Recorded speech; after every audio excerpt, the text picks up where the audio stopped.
itutuloy nila yan kasi parang 8 individuals na ang inooperang tumakbo. So ang makikita natin senaryo sa 2028, marami siguro tatakbo para hatiin ang boto.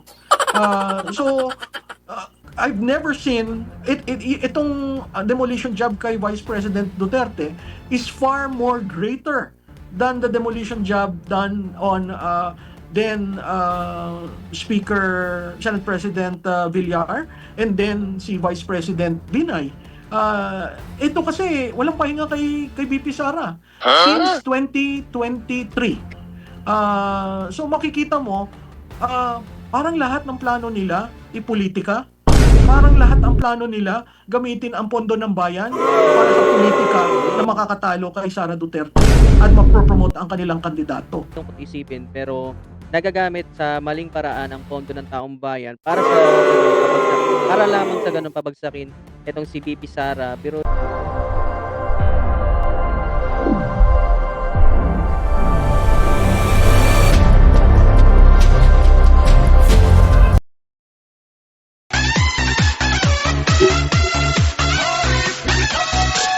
magandang araw sa atin lahat mga bossing. Muli nagbabalik RMG News TV. Ayan mga bossing, panibagong araw, panibagong fake news. Another day, another fake news na naman tayo mga bossing, no? For today's video mga bossing, ang topic na pala natin ngayon ay tungkol dito kay Professor Tikia na kung saan siniwalat niya di mo ang mga pagpapabagsak dito kay Inday Bibi Sara Duterte, kung saan itong mga kalaban niya sa politika ni Inday, naghahanda na kako. Naghahanda sila, ginagastos daw di mo ng budget ng taong bayan or ng tax ng taong bayan dito sa mga i-hire nilang mga kandidato para sa presidential election. Ayan, mga bossing, no, ginagamit na naman ang pera ng taong bayan para sa pansariling interes na para hindi lamang daw makaupo si VP Sara. So, gagawin ng lahat, no, para lang mapatalsik itong ating Vice President. So, bago natin umpisa ng panonood ng video mga bossing, ayan, muli kung di pa kayo nakaka-subscribe sa ating YouTube channel mga bossing, ayan, ito lang mga bossing, oh. Ayan, subscribe lang po kayo dito mga bossing. I-click nyo lamang pa ang subscribe button dyan sa kanan side nyo po and open notification bell para sa ganun maging updated kayo sa ating mga videos. So, ano pong hinihintay natin mga bossing? Edi, umpisa na natin ang panonood. So, let's go! Apektado yung kanilang political capital din dito, ma'am, kasi nabanggit ni Vice President Sara mga paninira sa kanya. Ano yan, bahagi yan ng pagharang sa kanyang posibleng kandidatura for 2028. Hindi po ba sa mga nakalipas, merong sisiraan, meron ding nagpapapogi. Kaso, hindi epektibo yung kanilang paninira, hindi rin epektibo yung kanilang pagpupogi po, Prof. Oo, Admar, no? Sa tingin ko, dapat pag-aralan nila yung strategiya nila. Kita mo yung kay Madriaga, biglang nag-fall ng dud. Di ba? Parang ang init-init nila, grabe ang salsal nila sa media. Nung sinabi ni VP Sara, hindi ko yan kilala, hindi ako pumupunta dyan sa jail, Bureau of Jail. Tapos bigla nagsabi si Secretary Remulla, hindi siya ang pinupuntahan, iba. So, hindi tama yung script. Sino naglabas ng Madriaga? 'Di ba? Makikita mo may kanya-kanyang spheres of influence na nag-ooperate yung mga operators nitong administrasyon na ito. They may not necessarily be aligned with the administration, pero sige, bugbugin nyo ng bugbugin si Duterte. Pero reverse ang nangyayari. Imbis na nawawalan ng lakas si Vice President Duterte, siya pa yung umaangat. Clearly, hindi siya nag-benefit dyan sa flood control projects. Hindi siya kasama dyan sa kaguluhan na yan. When compared to the Intelligence and Confidential Fund, napakaliit yung kanya at nawala na noong 2024. Trabaho lang siya ng trabaho. So, makikita mo talaga nagba-backfire. Pero, ang sense ko, ipagpapatuloy nila yan. Kasi, parang 8 individuals na ang inooperang tumakbo. So, ang makikita natin senaryo sa 2028, marami siguro tatakbo para hatiin ang boto. So, I've never seen itong demolition job kay Vice President Duterte is far more greater than the demolition job done on Speaker Senate President Villar and then si Vice President Binay. Ito kasi walang pahinga kay BP Sara since 2023.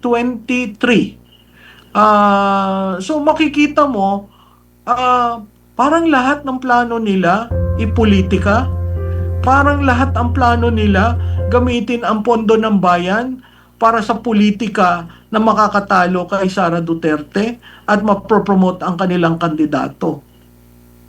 Pero kapansin-pansin, ma'am, yung mga ganitong klase din po ng mga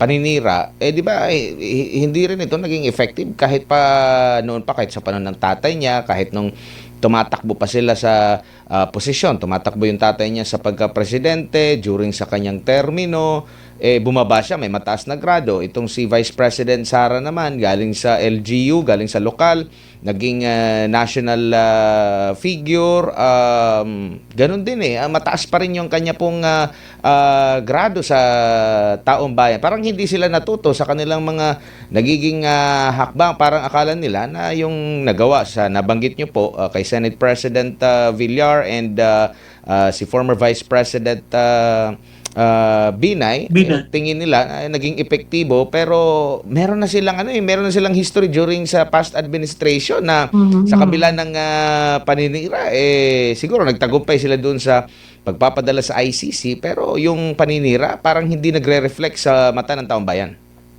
Well, Admar, dalawang bagay kay Presidente Duterte. Unang-una, lumabas siya sa administrasyon niya, natapos siya with the highest approval rating in presidential history. Pangalawa, yung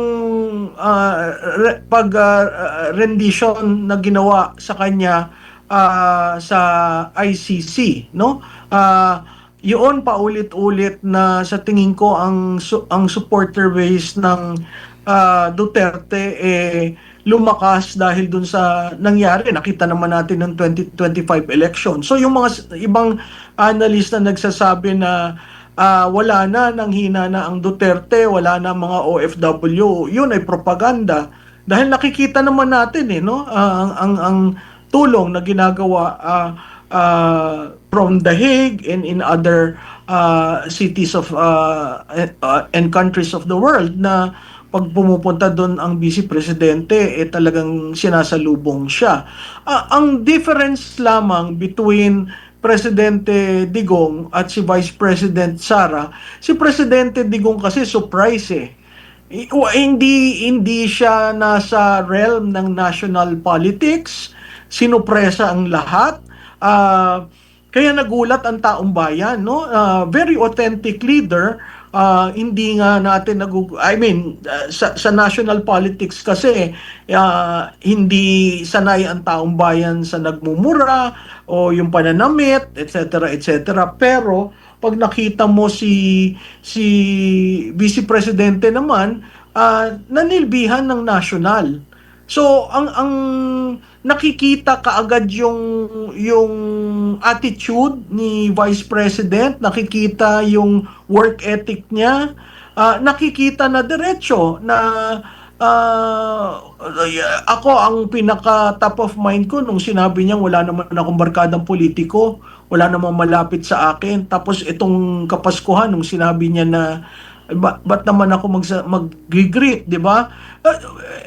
Ang mga salitang yan, never mong naririnig sa national leaders. So, makikita mo na ito ako.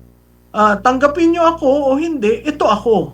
Unlike yung pumapasok sa national, Maganda dito boss kay VP Sara, makatotoo talaga siya parang si Tatay Diggs. Kung ano yung nakikita niyo sa kanya, kung ano yung nakikita niyong, attitude niya sa publiko or sa camera, gano'n na gano'n din boss ang galing niya sa personal. Kaya saludo dito sa mag-ama kay VP Sara at kay Pangulong Duterte. Palakpakan natin mga boss, talagang sila may malasakit talaga sa bayan. Tuloy. Talagang iniiba ang imahe to suit. Etong si Vice President Sara Duterte, hindi. Sinasabi niya sa taong bayan, ganito ako, hindi ako magbabago para lang sa politika. Na yun yung authenticity na nakikita mo sa tatay. Yun nga lang, ang tatay, dahil hindi nanilbihan ng nasyonal, hindi natin gaanong kakilala nung pumasok. Siguro yung mga taga Davao, yung taga Mindanao, kilalang kilala. Pero yung mga Tama po taga kayo diyan, Luzon, Propet, parang kilala po siya. nagulat sila na may ganun palang katapang na tao. So, that's major difference. Yun nga lang, siguro what works for the vice president is the high approval rating of the father, as well as unfortunately the rendition in the ICC na patuloy na hihinagpis ang Duterte base dahil basta ganun na lang pala ang kadali magpadala ng isang dating pangulo na nilbihan ng tapat ng 6 na taon.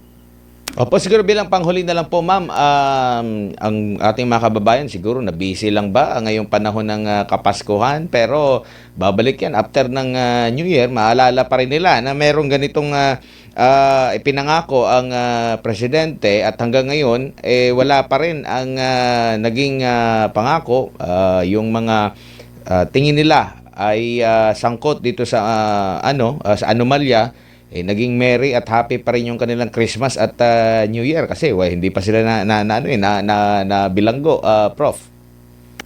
Edmar, alam mo, nakakangiti tayo dahil Pasko, bakasyon, kaarawan ng ni Jesus, no? Siguro tama yung sinabi mo, itinabi muna. Pero itong sa pagre-resign ni Fajardo, sa pagkamatay ni Yusek Cabral, sa mga press conferences ni Congressman Leviste, sa pananalita ng isang governor ng Batangas,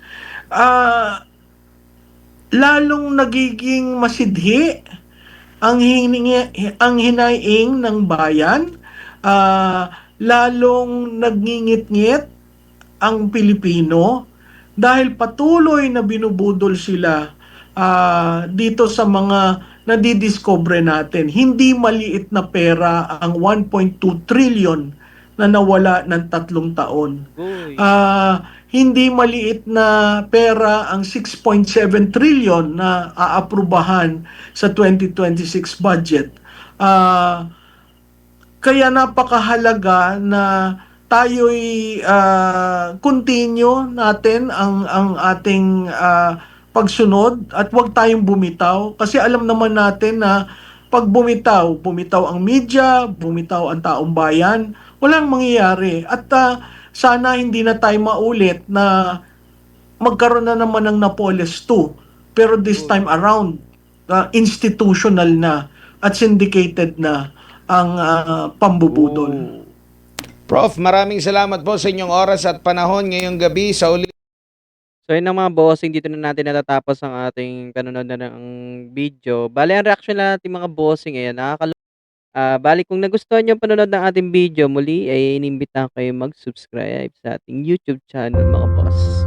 Ayan mga bossing, para sa ganon, maging updated kayo sa ating mga i-upload pa na next video. So yun lang mga bossing, have a nice day and peace, yo!